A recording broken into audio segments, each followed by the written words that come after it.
नमो देव्यै महादेव्यै सिद्ध्यै शान्त्यै नमो नमः शुभायै देवसेनायै षष्ठीदेव्यै नमो नमः वरदायै पुत्रदायै धनदायै नमो नमः सुखदायै मोक्षदायै च षष्ठीदेव्यै नमो नमः शक्तिषष्ठीस्वरूपायै सिद्धायै च नमो नमः मायायै सिद्धयोगिन्यै षष्ठीदेव्यै नमो नमः परायै पारदायै च षष्ठीदेव्यै नमो नमः सारायै सारदायै च परायै सर्वकर्मणां बालाधिष्ठातृदेव्यै च षष्ठीदेव्यै नमो नमः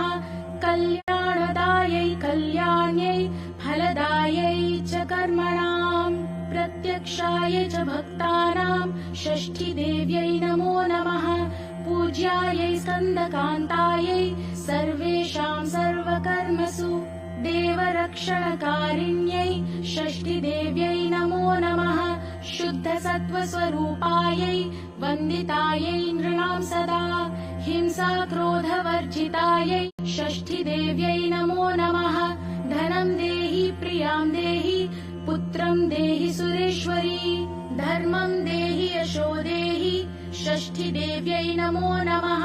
भूमिं देहि प्रजां देहि देहि विद्यां सुपूजिते कल्याणं च जयं देहि षष्ठीदेव्यै नमो नमः इति देवीं च संस्तूय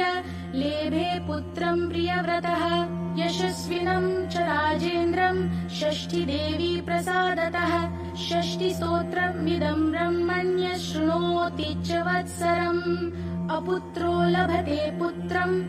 षष्ठीस्तोत्रमिदं ब्रह्मण्य शृणोति च वत्सरम्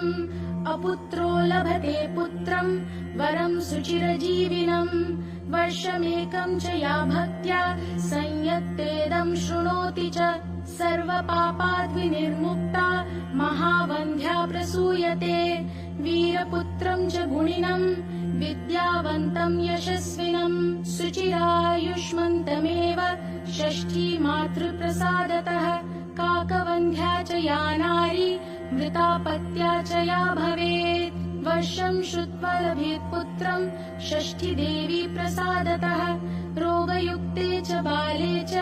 पिता माता शृणोति चेत् मासं च मुच्यते बालः षष्ठीदेवी प्रसादतः।